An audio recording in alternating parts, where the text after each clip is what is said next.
I've been married Okay. for a long time. Now not anymore. Also, Okay. it's been a long time. Okay. So not married, no children. Yeah. So maybe it will come one day.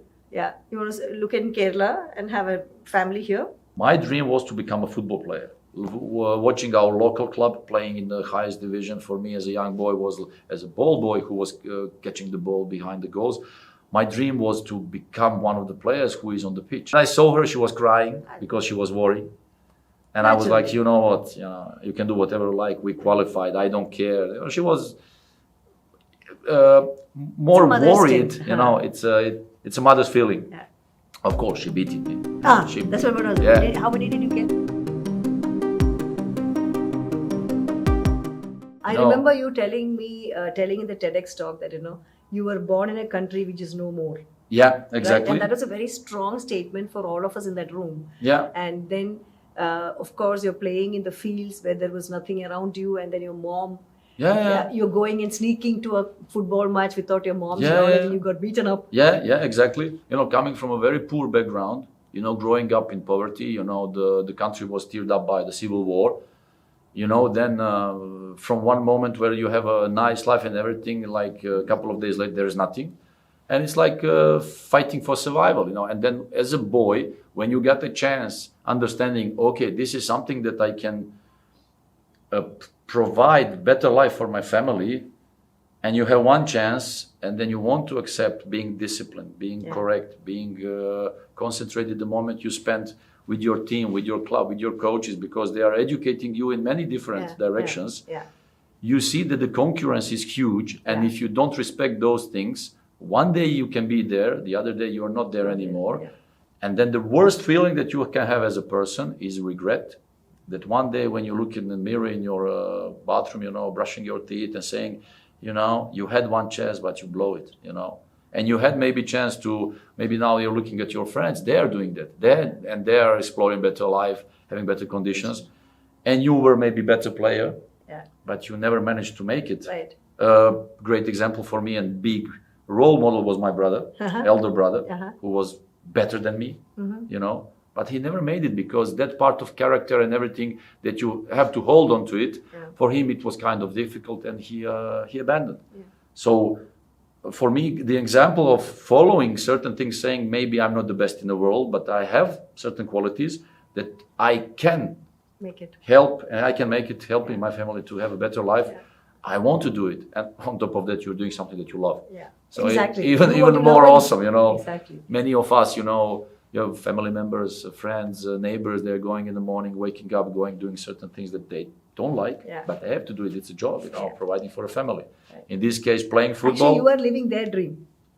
Yeah. Right? This kind of, And then when it's a passion that brings you something extra. You are doing something that you love. It's a game. Right. And you can have a better life. So if you understand those things, putting your ego aside and understanding that in this universe, okay, I have the chance. I have to do it. I have to do my best. There are many boys when they understand that and they make that switch in the head, they make great careers. Right. You are now living in Belgium. Yeah, since 2005. From 2005. Yeah, since 2005. And you know French very well. Yeah. So then why you did not think about being in France for the football? I've been there for a couple of years as a football player. I've been there for a couple of years. Then in the football, sometimes you cannot choose. You got chosen by the situation because it's kind of limited work. Sometimes you got offers. I remember moving from France to Germany. Even before I was going to France, I was watching at the TV at one moment one French television saying like, "Oh, this language, how can anybody, understand?" Then 1 week later, I was like, "Okay, there is an offer. You have to move to France." Then I had to learn the language. Spent a couple of years there, moving to Germany, moving to Russia. To Russia. Then you have to, every time you learn new language because you need to interact with with your players, with your teammates and everything. And then at one moment I arrived in Belgium, 2005, on a short term. I must admit, it was never my plan to settle there, to stay there in 2005. And then it just got extended. I stayed there, got the citizenship, nationality, double nationality today with the Belgian passport. And actually I stayed there. I settled there, and later at the end of my playing career, I went there for educational part of coaching job and everything. And that's how it is today. Yeah. So talk of your family, your mom? Yeah, mom, unfortunately dead. He died in a period of COVID. Oh, really? I'm so sorry. Thank you. It was not long time ago. It was 3 years. Uh-huh. Then elder brother Uh-huh. with 4 children. Wow. He's blessed with 4 daughters. All are footballers? Daughters? Do they play football? No, actually, one of them is really good in volleyball. Oh, nice. Really good because my brother is even taller than me, and the kids as well. And You're see, 6'2".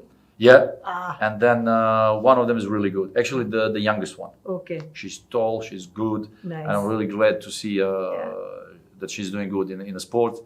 The oldest one, I'd say, she got a baby already, so technically I'm a grandfather as well. Grandfather now. Yeah, Wow. you see, already young and a grandfather. What about you? I've been married Okay. for a long time. Now not anymore. Also, Okay. it's been a long time. Okay. So not married, no children. Yeah. So maybe it will come one day. Yeah. You want to look in Kerala and have a family here? You never know. I know, The world exactly. is big enough. And understanding this, coming back to your childhood, Yeah. I remember you talking about that in a TEDx talk. But let me know how was it? How can you portray your childhood as a player who wants to go without your mom's knowledge and making sure that all happens and sneak out and come back? Yeah, but back then, no internet, no TV, no video games. And then as a You child, just took a train and went off to the city. yeah, as a child, like you come back from school, you get something to eat, and you go out and play. And then you have to invent many things because the children back then, they were very inventive of creating some new games or doing things. But mostly for us boys, it was okay. Let's play football, let's play basketball, because our country has won so many medals in many different team sports, and in our nation, the sports is one big part of our culture. My dream was to become a football player. Watching our local club playing in the highest division for me as a young boy was as a ball boy who was catching the ball behind the goals. My dream was to become one of the players who is on the pitch. And then, of course, supporting the biggest club of your country, having these posters on your wall. And a couple of years, that club was doing very well. In a European level, competing in this Champions League. And one year they actually qualified for semi-finals. And for me, it was like, no, I have to go to capital city to watch that game. It was like 200 kilometers away. And I was 14 years old. Oh my. So which capital city was this? Which capital city was this? Belgrade. Belgrade. So, and my hometown is 200 kilometers. The best thing, like, okay, going by train. I knew back then, I know how to get there, because my aunt, sister of my father, was living in the capital. So I said, okay, I know to go there, and I had to go to her home, actually from a train station, nothing more than that. Yeah. And then I was telling my mother, like, okay, I want to go and see the semi-final game. And she was like, no, you cannot go because you have to go to school. And I must not allow you to go because it's dangerous. Young boy going alone, no. Then I had to deal with my neighbor friend. We were going together to school. We'll go with his father, his, the whole plan. And then even I remember going and working in the weekends, collecting garbage or collecting something to get the money for the ticket, for a trip.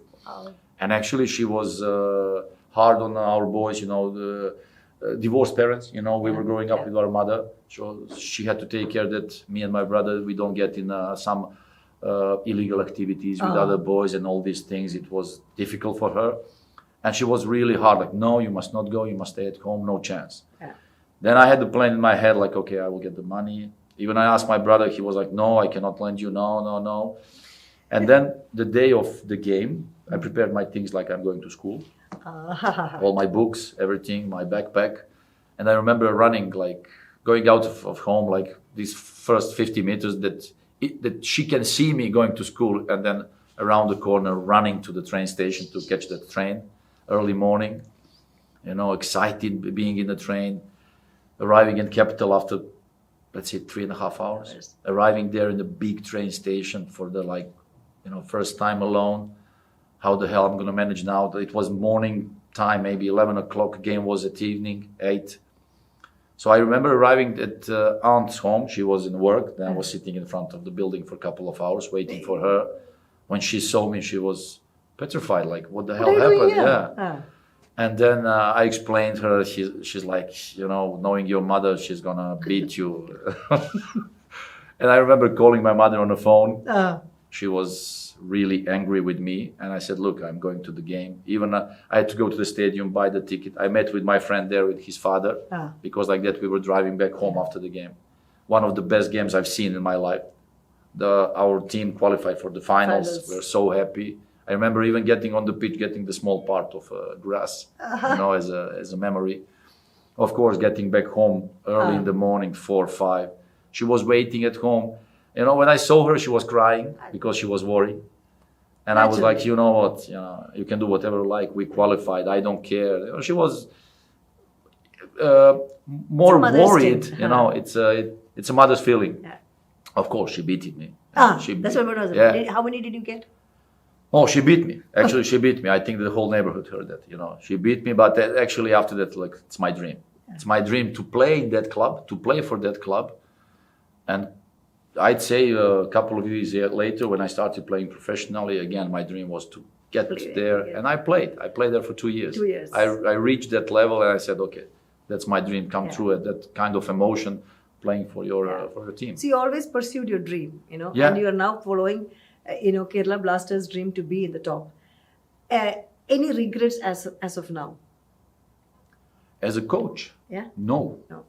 Because again, as a coach, when you start that journey, you got chosen by the situation. I remember even starting the head coach job. In that moment, I was working in my club in Belgium as assistant coach, because that's part of life when you start. Like in any job, you first go and get that first period to get in touch, to see everything and to get the feeling. And from nowhere, one day I remember a head coach arriving to the club and saying that he stops. And he says, I remember he said, look, that's the situation, I stop. And the whole technical staff was a little bit shocked, saying, it's difficult now. And then as assistant coach, you have to take over. And 2 days later, there was a big game. A couple of days later, also even bigger game. And then you as a young coach in that situation, you have to deal with it. The circumstances, you got chosen by the moment. Yeah. And I didn't even get respect from the players because they knew. Yeah. And then, you can never, many people, they say, if you prepare for something and you think, if I'm ready for them, actually you're never ready. You just have to deal with those situations. And then it started from there, and it went very well. Many people then advised me, look, you have to continue. And then since then, it was 2013, 14, I remember. Now today, 10 years later, look, we are in Kerala. Yeah. Because even Kerala was never planned. It happened. It happened. Coming to Kerala, how many good words have you picked up to communicate with your fan base? Anything in Malayalam, can you talk to me? Yeah, of course, like asking, Vukomanović, all these things. When we interact with people, mostly when we go to some nice places, to have some good food. Most of that. What a good food you used to have? Yeah, we tasted many different things. Which one you keep asking for more, even after a win? Kolkata's. Kolkata? Yeah. Very good. With jaggery? Yeah, with the jaggery, with that sweet, sort of feeling. I like that. Yeah. We like some good samosas. We like, in the morning, nice idli. Okay. Dosa, How do you eat dosa with chutney? First time I tasted dosa with chutney and kappa. It was not my thing. And then something I created that everybody's laughing now, it's like with cheese and honey. Because for me, it's like a pancake. And I know it's weird. No, I apologize to people for eating. I eat omelette with jam. So so you're safe. Yeah. So these kind of things I explore, I like a lot. Tasting new things. Like I said, some good samosa or something somewhere around. So you are the paramburis? Yeah. Okay. There are many things wherever we go, but especially here in Kerala, when we interact with people going around and meeting, you say, okay, let's try. Let's do this. So when your long lost friends call you and they ask you, where are you? How do you describe Kerala? Not in terms of football. Well, of course, first of all, they have to look at map, at the world map. And southern tip of India. Long tip of India, south of India, explaining them. And actually, when you look at the world map, it looks tiny, but the grandiose and the space that you feel when you arrive here, it's immense. Yeah. Like when you see what Kerala is like, more than like 30 million people. Yeah. My home country is like 6.5 million. Like, it's a huge, and some numbers when you explain to your friends, they cannot believe, but they cannot feel because they've never been here. Yeah. Lucky enough, I think that I will have maybe a couple of members of my family visiting me in February. Okay. I hope it will happen, that also they feel the things I feel here. Yeah. So which place you would like to go again and again? Have you, when you in India, you mean? India and Kerala. All around, actually. All around, yeah. I like the most visiting some spaces inland. Speaking about going all the way to Munnar, I remember going to where we met also Kanyirapalli the other day. Yeah. I remember going to Pala, to one college as well. Up north in the Calicut and Malappuram. All these things, even south to Trivandrum. Many of those things, visiting nice places. Mostly nature. Okay. I like that because my hometown is also in the mountains. But do you miss the snow from Belgium? The snow, not, because it's cold. And as a football player, because you're outdoor, many times you got your toes frozen, No, I prefer this weather. You had a ban period. Yeah. And you also had those decisions which you made out of your personal integrity. There are things which talked around. And when you're passing through a ban, you're as a head coach, you need to also pep or even motivate your boys, and you personally also has to be in that up level because of the things happening around you. So how did you manage those conflicts?